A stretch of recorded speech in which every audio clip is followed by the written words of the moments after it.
Hello guys, good morning. और मैं आई हूँ बाहर अपना कैमरा ऑन करके। मैंने सोचा ब्लॉग बना लिया जाए। और इधर क्या देखती हूँ, मेरा पैडी तो मस्त है अकेले खेलने में। इसको किसी से कोई मतलब नहीं है, कौन क्या कर रहा है, कौन कहाँ है, कोई दिक्कत परेशानी नहीं है। ना गली के कुत्ते भौंक रहे हैं उनको देखना है, नो, बिल्कुल भी टेंशन नहीं है। बस अपने में जना मस्त रहता है खेलने में। और खाट बिछी हुई देख के तो इनको बस मस्त है ये लड़का अपनी मस्ती में। लाली अभी नहीं है, लाली होती तो अभी लड़ाई हो जाती दोनों की। और वो उसको बैठने नहीं देती, कहती कि नहीं मेरी खाट है। तो इन दोनों को देख के बहुत सुकून मिलता है। अगर हम किसी टेंशन में भी होते हैं तो एक पल के लिए हम मतलब वो भूल जाते हैं, खुशी मिल जाती है दोनों को देखकर। तो बस यही सबके पास होने चाहिए, हमारे पास है, हमें बहुत अच्छा लगता है। मैंने सोचा इनको अपनी जगह पे छोड़ देते हैं, हम लोग जाते हैं अपने काम में। तो मैंने सोचा फूल आज देख लेती हूँ कितने खिले हुए हैं, तो इधर देखेंगे। मैंने देखा इसमें एक फूल खिला हुआ है लाल कलर का, और उधर जिसमें शिव जी है हमारे, उसमें 2 फूल हैं बस, बाकी मैंने और नहीं देखे। Hello guys, welcome back to my channel Nisha blog time. आप सभी लोगों का मेरे चैनल पे स्वागत है। और जैसा कि मैंने आपको कल बताया था, मैं इंग्लिश सीखूंगी। और ये भी कहा था कि मैं जो भी सीखूंगी वो आपको भी सिखाऊंगी, मतलब आपके साथ भी शेयर करूंगी। लेकिन जिस से मैं सीख रही थी, बीबीसी पॉडकास्ट ऐप, जो ऑडियो थी जिससे मैं सीख रही थी, तो एक्चुअली उससे मुझे कुछ भी समझ में नहीं आया। उसमें सारे वर्ड इंग्लिश में है। वर्ड क्या, उसमें एक तरह से बात कर रहे हैं, 2 पर्सन बात कर रहे हैं आपस में, तो सारा कुछ इंग्लिश में है। तो मुझे कुछ भी समझ में नहीं आया, लेकिन फिर भी मैंने ट्राई किया। उसमें जो बार बार वर्ड रिपीट हो रहे हैं, मैंने ट्राई किया थोड़ा बहुत सीखने का। तो चलो मैं आपके साथ शेयर करती हूँ। इंग्लिश एक दिन में नहीं आ जाती, टाइम लगता है सीखने में। इसलिए मैंने सोचा सिंपल वर्ड से स्टार्ट करती हूँ। तो मैं अपना ब्लॉग बनाने के लिए जगह देख रही थी, और साथ में जो मुझे प्रैक्टिस करनी थी वो भी आपको दिखाना था। तो मैंने सोचा कि खाली जगह चाहिए मुझे। तो रूम में सब थे, किचन में दीदी खाना निकाल रही थी, फिर दीदी रूम में जैसे आ जाती है तो मैं वापस किचन के अंदर जाती हूँ, तो मुझे मिल जाती है खाली एकदम शांति वाली जगह। तो बस स्टार्ट हो जाते हैं हम। तो ये मेरी नोटबुक है, नोटबुक लेके आ गई हूँ, लेकिन ये भी मेरी नहीं है, ये दीदी की थी। दीदी अपना इसमें नोट कर रही थी। वो जो अपना काम करती है ऑनलाइन, जो उसका वर्क काम अपना स्टार्ट किया उसने, उसके बाद में सारा नोट करती है। अब मुझे नोटबुक दूसरी से मिली नहीं, फिर मैंने सोचा टाइम वेस्ट करूंगी, उससे अच्छा है मुझे जो मिल रहा है मैं उसमें नोट करूं। तो मैंने दीदी से कहा कि दीदी मैं आगे नोट नहीं करूंगा, मैं पीछे कर लूंगी, तो मुझे दे दे। और जब मैं दूसरी लेके आ जाऊंगी तो या तो तुझे दूसरी दे दूंगी, मतलब दीदी को दूसरी दे दूंगी, नहीं तो फिर मैं अपनी दूसरी लेके आ जाऊंगी, तो उसमें हो जाएगा। और मुझे क्या करना है, मुझे लिखने से कॉपी नहीं भरनी है। कॉपी भर के कोई काम नहीं होगा, हमें यहाँ पे याद रखना है। क्योंकि जो वर्ड होते हैं, वर्ड हमें सीखना सबसे मेन हमारे इंग्लिश में है। हमें अगर वर्ड नहीं आएंगे तो हम इंग्लिश नहीं सीख पाएंगे। तो उसके लिए हमें चाहिए कि जैसे कुछ भी होता है तो उसका हमें पता होना चाहिए कि इसको इंग्लिश में क्या कहते हैं।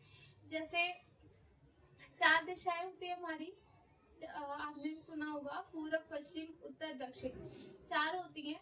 तो वही मैंने नोट की है। उसमें मैंने देखा था कि वो दिशाओं के बारे में ज्यादा बात कर रहे हैं, बार बार उसी पे बात हो रही है। जैसे ईस्ट, वेस्ट, साउथ और नॉर्थ, इनके ऊपर बात हो रही थी।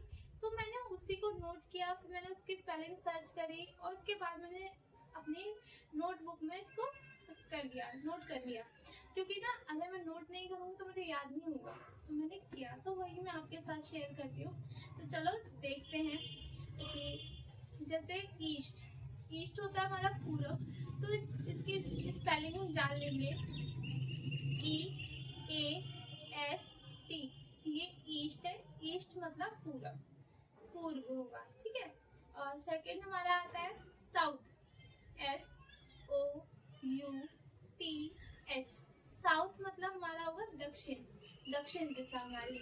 फिर आता है वेस्ट, WEST। वेस्ट हमारा मतलब पश्चिम दिशा, जो हमारी पश्चिम दिशा होती है उसको वेस्ट बोलते हैं। फिर आएगा नॉर्थ, नॉर्थ मतलब उत्तर दिशा, तो इसकी भी स्पेलिंग देख लेते हैं, NORTH, नॉर्थ। देखो हर किसी को आता होगा, ये नहीं है कि किसी को नहीं आता होगा, सबको आता होगा, लेकिन जो नहीं सीख पा रहे हैं। और मैं ये नहीं कह रही कि मैं आपको सिखा रही हूँ, देखो मैं सिखा भी नहीं रही हूँ, मैं अपना जो सीख रही हूँ वो आपसे शेयर कर रही हूँ। अगर आपको भी ये चीज़ याद नहीं है तो वो आपकी भी रिपीट हो जाएगी, जैसे आती है लिखना थोड़ा बहुत भूल गए हो तो आपकी भी रिपीट हो जाएगी, तो ये दोनों तरह से अच्छा है। तो और भी जो मैंने सीखा है वो भी आपके साथ शेयर करती हूँ। डोर, जैसे घर में हमारा दरवाजा होता है तो उसको कहेंगे डोर, डोर मतलब दरवाजा, तो इसकी स्पेलिंग देखते हैं, DOOR, डोर, डोर मीन्स दरवाजा। सेकंड आता है हमारा विंडो, विंडो मतलब होती है खिड़की, जो हमारी खिड़कियां लगी होती हैं उसको कहते हैं विंडो, तो उसकी स्पेलिंग होगी WINDO, विंडो हमारी हो गई खिड़की। फिर चेयर, चेयर जैसे हम कुर्सी बैठते हैं ना, जिसपे वो वाली कुर्सी होती है, आराम से टेक लगा के बैठ जाते हैं, उसको कहते हैं चेयर। तो चेयर की स्पेलिंग हम देख लेते हैं, CHAIR, चेयर, चेयर मतलब हमारी कुर्सी। फिर आता है बेड, जिसपे हम सोते हैं उसको कहते हैं बेड। तो बेड में हम उसकी स्पेलिंग छोटी सी है, वो तो आप लोग कहोगे वो तो बच्चे को भी आती है, लेकिन देखो बच्चे को आती है लेकिन कभी कभी हम भूल जाते हैं, हमें आती हुई भी चीज़ें भूल जाते हैं। कई बार आपने नोट किया होगा वेट और वाइट, उसमें बहुत कंफ्यूजन होती है, वो मैं शेयर करूँगी, वो मैंने आपको क्यों बताया, तो मैं आपको बाद में आगे बताऊंगी, उसके बारे में आगे नहीं बताऊंगी, नेक्स्ट वीडियो में आपको बताऊंगी कि वो ही मैंने क्यों पकड़ा, उसका रीजन क्या था। ठीक है, उसके बारे में बात करेंगे। तो आते हैं फिर नेक्स्ट पे हम, टेबल। टेबल मतलब होता है हमारा मेज, जैसे हम किसी पे भी बैठे हुए हैं या फिर जैसे नोट करते हैं ना हम लिख के बैठते हैं उस पर, तो उसको टेबल बोलते हैं। या जैसे खाना भी खाते हैं तो वही बड़ी सी टेबल होती है, वो हमारी टेबल होती है, तो उसको कहेंगे टेबल। इसकी स्पेलिंग हम देख लेते हैं, TABLE, टेबल। ठीक है, तो आज हमने इतना सीखा, तो एक बार मैं रिपीट कर देती हूँ जल्दी जल्दी हमने क्या क्या सीखा है, ताकि मेरे लिए भी हो जाए आपके लिए भी हो जाए। तो दोबारा से हम इस चीज पे आएंगे। 4 दिशाएं हमने सीखी थी, ईस्ट, साउथ, वेस्ट और नॉर्थ। ठीक है, ये 4 हमने दिशाएं सीखी थी। तो ईस्ट का मतलब पूरब, साउथ का मतलब दक्षिण, वेस्ट का मतलब पश्चिम, नॉर्थ का मतलब उत्तर। और उसके आगे हम जो किया था हमने वो भी आपको दोबारा बता देती हूँ। डोर मतलब दरवाजा, विंडो मतलब खिड़की, चेयर मतलब कुर्सी, बेड मतलब बिस्तर, टेबल मतलब मेज। ये आज हमने इतना सीखा इसमें, और बाकी मैं और उसको जो पॉडकास्ट है उसमें और सुनूंगी, तो वो भी मैं आपके साथ शेयर करूंगी कि मैंने और आगे क्या सीखा। तो ऐसे हम धीरे धीरे सीखते जाएंगे, एक दिन हमें कुछ नहीं आ जाता, टाइम लगता है हर चीज़ में, और ये नहीं है कि हम नहीं सीख सकते, सीख जाएंगे, हम बिल्कुल सीखेंगे, टाइम लगेगा लेकिन हम सीख देंगे, हम सीख पाएंगे। तो आगे नेक्स्ट मैं आपको यही दिखाऊंगी कि मैं धीरे धीरे कैसे सीख रही हूँ, और कल मेरा कुछ अलग होगा। आज इतना सीखा है, कल हम और सीखेंगे। अभी पहले हम वर्ड को याद करेंगे, थोड़े जैसे हमें थोड़े बहुत वर्ड आ जाते हैं, फिर हम आगे बढ़ेंगे, जैसे सेंटेंस बनाते हैं, फिर हम सेंटेंस बनाएंगे ताकि हमें वर्ड याद हो। वर्ड याद नहीं होंगे तो हम सेंटेंस कैसे बनाएंगे, तो उसके लिए वर्ड भी तो जरूरी है ना याद होने। तो अभी हम 1-2 दिन थोड़ा वर्ड सीखते हैं, वर्ड के बाद फिर हम सेंटेंस पे आएंगे। ठीक है, और मैं आपको बताना चाहूंगी कि आप भी कोशिश करें कि जैसे आप कुछ भी अगर सुन रहे हैं, कि किसी भी वर्ड को सुनते हैं तो उसको लिख लिख कर देखें। अगर लिख कर देखेंगे तभी वो आपको याद होगी, नहीं तो आप भूल जाएंगे। ऐसे सुनने से जल्दी चीज़ें याद नहीं होती हैं, उसको या तो बार बार आप रिपीट करो, नहीं तो उसको लिख के देखो।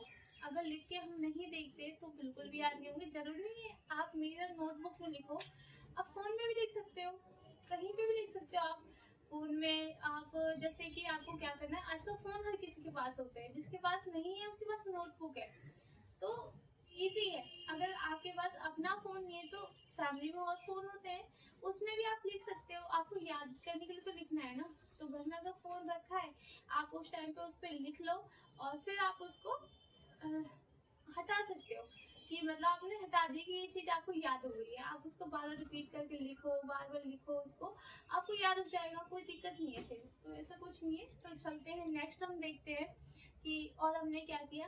अगर आपको भी पसंद आया हो तो आप ज़रूर इस चीज़ को नोट करना और थोड़ा जैसे आप इंग्लिश कोशिश करना कि आप भी कुछ ऐसा सुने, चाहे आप पॉडकास्ट सुने या फिर आपसे कोई टीवी में आप कुछ भी देखते हैं, तो उसको थोड़ा-थोड़ा सुनना सीखें इंग्लिश में, ताकि आपको याद रहे, उसके वर्ड आपको समझ में आए और जो वर्ड बार-बार रिपीट होते हैं, उसी को आप नोट करें। फिर आप उसकी स्पेलिंग देखें और उसको जैसे स्पेलिंग अगर आपको करनी है तो आप कर सकते हैं, नहीं तो उस वर्ड को बोलना सीखें।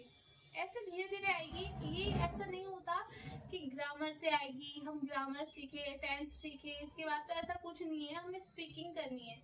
स्पीकिंग और मुझे तो फ़िलहाल लिखना भी सीखना है, जैसे स्पेलिंग मुझे वर्ड जो भी मैं इंग्लिश लिखती हूँ ना, मतलब कि जैसे कोई भी वर्ड लिखती हूँ, तो मेरा अलग ही हो जाता है। ये नहीं है कि हमेशा सेम रहेगा या कुछ सही जा रहा है, हमेशा सही नहीं होते, बहुत कम वर्ड होते हैं जो मेरे सही होते हैं। तो बस अगर आपको मेरी वीडियो पसंद आई हो तो मेरे चैनल को सब्सक्राइब करें, लाइक करें, मेरे से जुड़ें। अगर आप भी इंग्लिश सीखना चाहते हैं, आपको भी पसंद आता है मेरा तरीका सिखाने का, तो मेरे चैनल को ज़रूर सब्सक्राइब करें और लाइक करें वीडियो को। और अगर कोई और भी सीखना चाहता है तो उसको शेयर करें और आप दिखा सकते हैं कि देखो, हम ये ज़रूरी नहीं है कि हम एक माहौल में हमारे पास और बच्चे हों या फिर हम इंस्टीट्यूट में जाके सीखें, ऐसा ज़रूरी नहीं है, हम घर बैठ के भी सीख सकते हैं अच्छे से, ठीक है? तो ऐसा कुछ भी नहीं है, आराम से हम सीख सकते हैं। अगर आपको भी किसी वर्ड में मिस्टेक हो रही है, किसी स्पेलिंग में कोई डाउट है या आप किसी का मीनिंग मुझसे पूछना चाहते हैं, तो आप मुझे कमेंट में ज़रूर बताएँ या आप भी सीखना चाहते हैं तो वो भी मुझे कमेंट करें कि आप कब से स्टार्ट करना चाहेंगे? आज से ही मेरी तरह स्टार्ट करेंगे या फिर आप